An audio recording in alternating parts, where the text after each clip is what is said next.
Frank.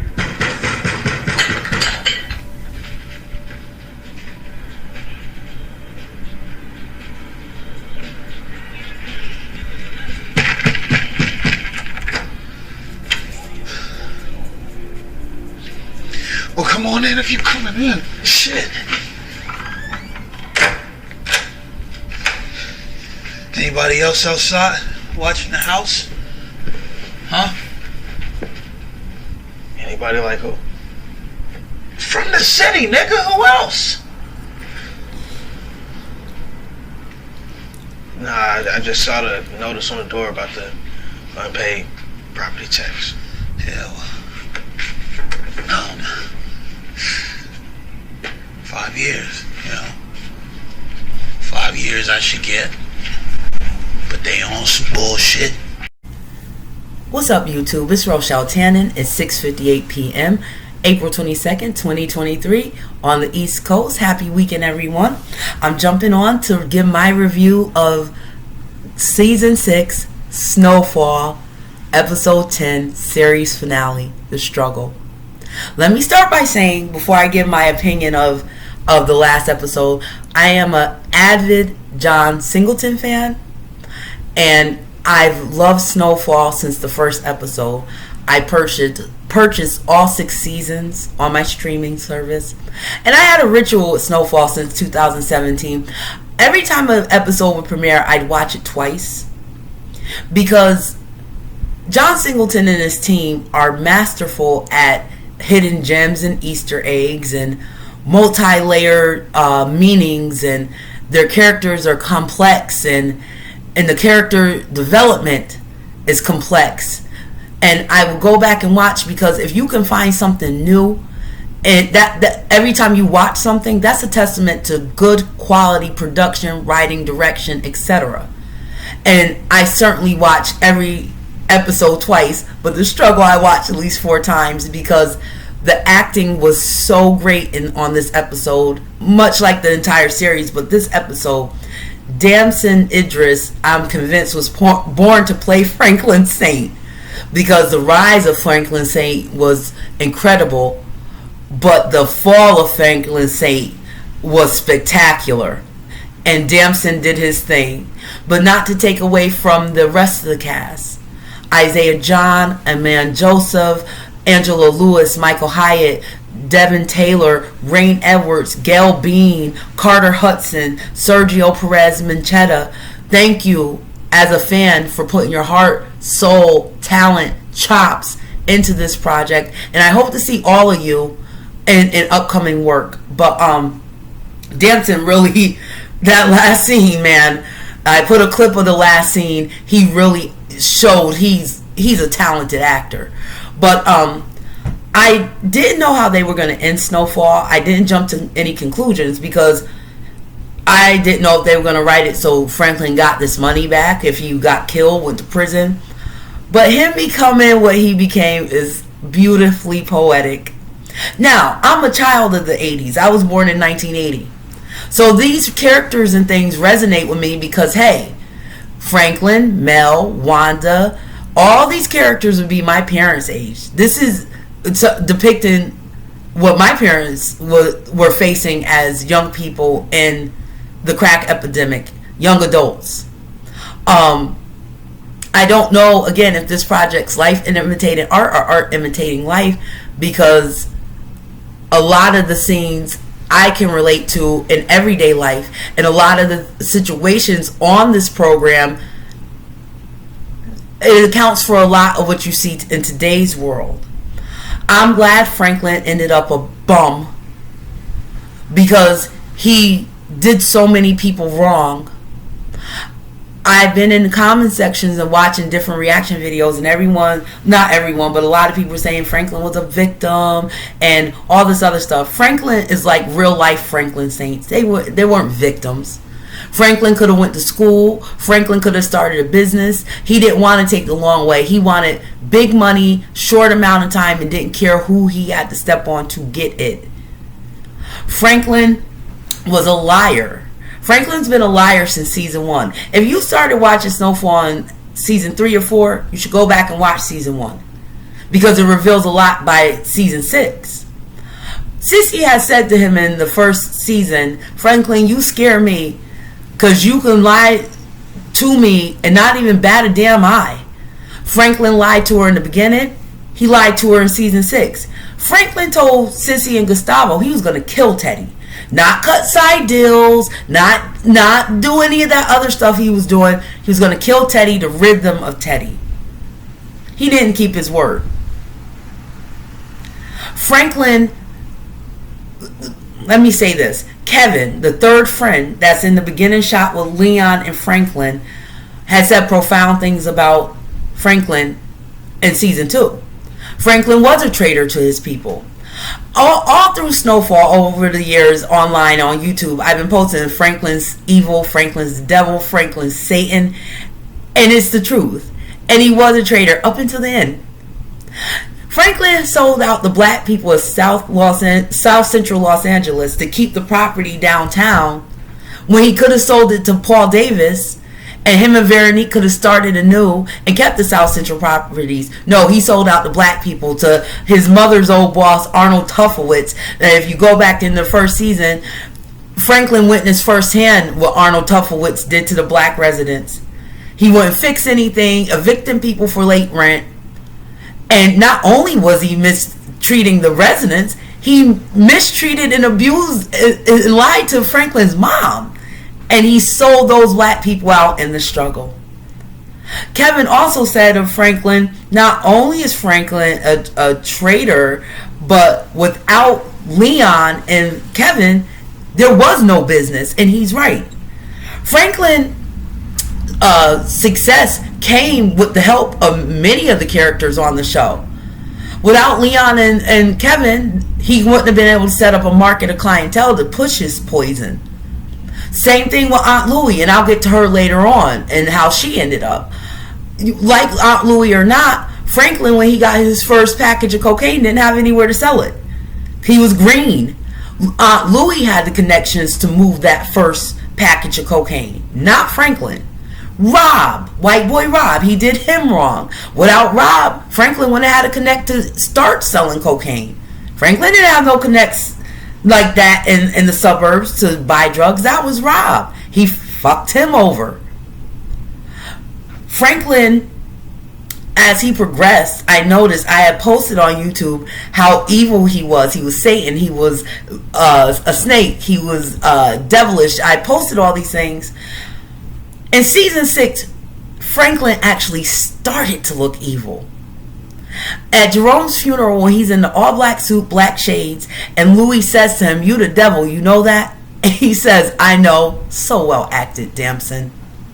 But I rewound it because I didn't know that was going to be an actual line in the show. I've been calling Franklin the devil since about season 2.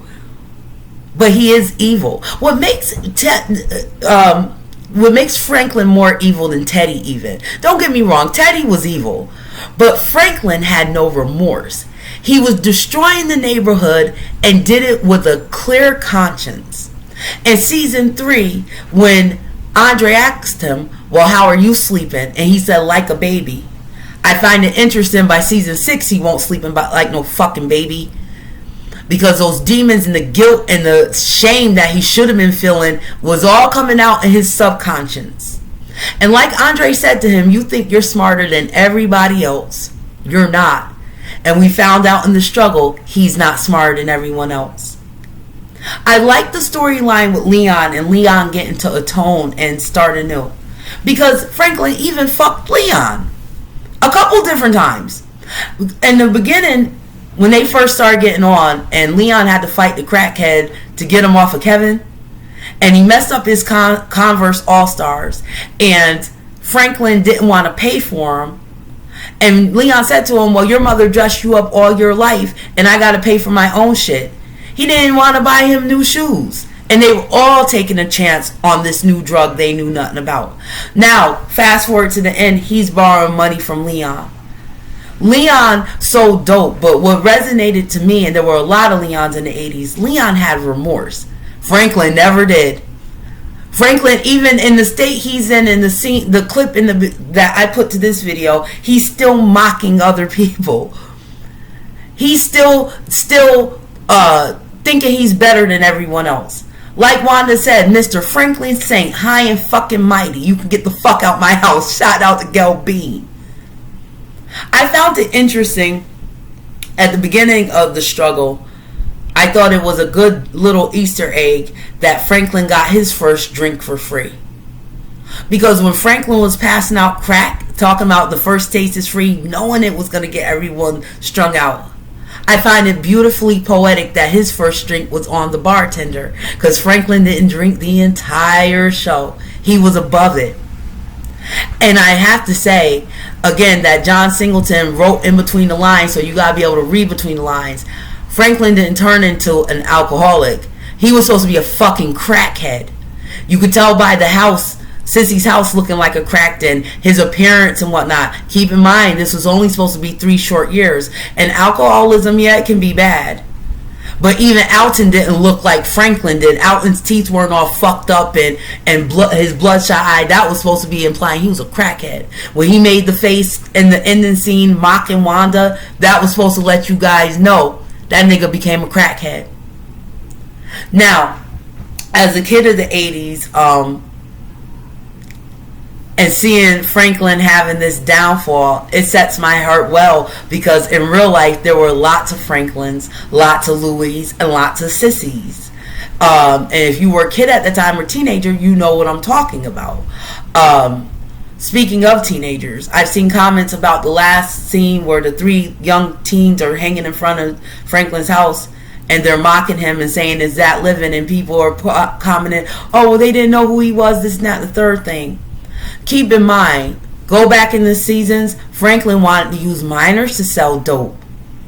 So Franklin's greed impacted even those teenagers. Those teenagers are very symbolic. As is the shout out to Boys in the Hood when they're walking past the set and Franklin hollers, you're not going to win an Oscar. Franklin, Leon, and all the characters of this show would have influenced the Boys in the Hood, Trey, Ricky, and Doughboy. Beautifully written, beautifully seamed together to shout out Boys in the Hood. Very smart writing. But Franklin's efforts impacted the entire community.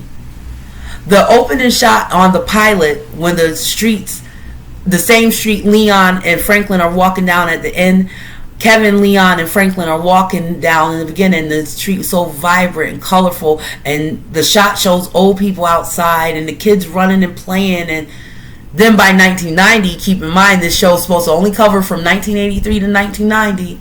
It's a fucking dump. And Franklin deserved to be in the hell he made for other people.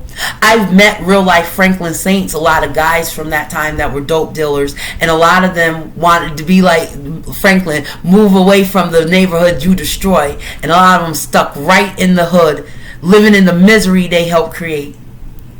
Sissy's house was very symbolic. I've known of baby boomers, because that's who these people be, that let their mother's house and their grandparents' house and things fall into disrepair like Franklin did to this house, the house he never appreciated even when he was a kid on the show. Again, I don't know if it's life imitating art or art imitating life, because these characters resonate with me because we all have Franklins or Leons or sissies in our family. Getting to Sissy. Sissy deserved to be in prison, not just for shooting Teddy either, because Sissy became complacent. Sissy would be my grandmother's generation, and I don't know what happened to that generation.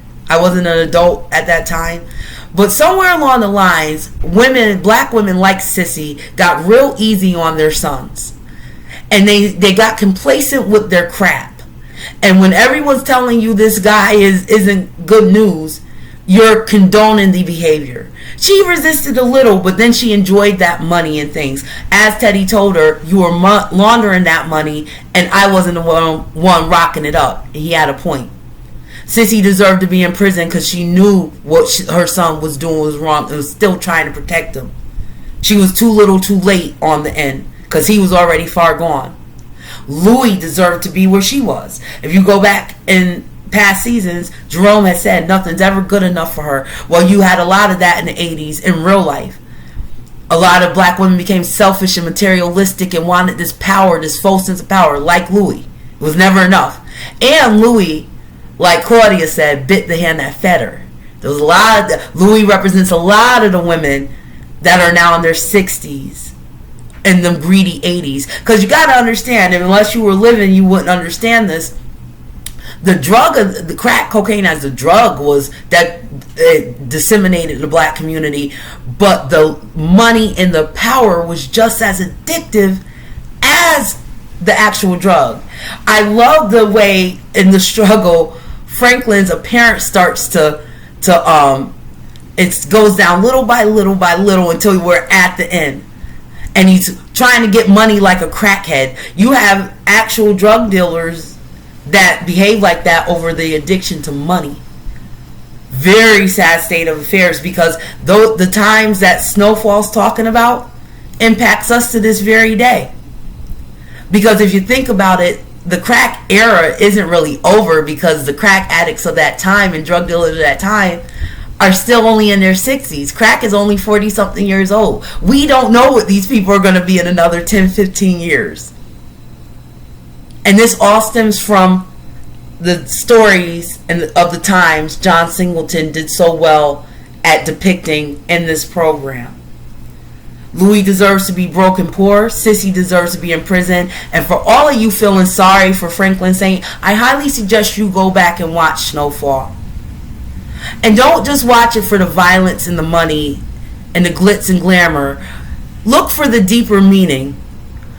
John Singleton's film Boys in the Hood isn't in the Library of Congress just because it's violent. It's in the Library of Congress because it's brilliant. And you got to read between the lines of what he's saying about that snake Franklin Saint. He even looked evil in season 6. Guys, I'm in love with Snowfall. It'll be a hood classic. It's up there. If you didn't watch it, you should go back and watch it. Shout out to John Singleton and the entire team. I enjoyed the ride of Snowfall and coming along for the ride, Franklin Saint. It ended beautifully. I was very surprised. If you're not watching Snowfall, you should be. This is Rochelle Tannen. Guys, thanks for all the love. I'm trying to get to my 1,000 subscribers. You guys have a good weekend. I'm out.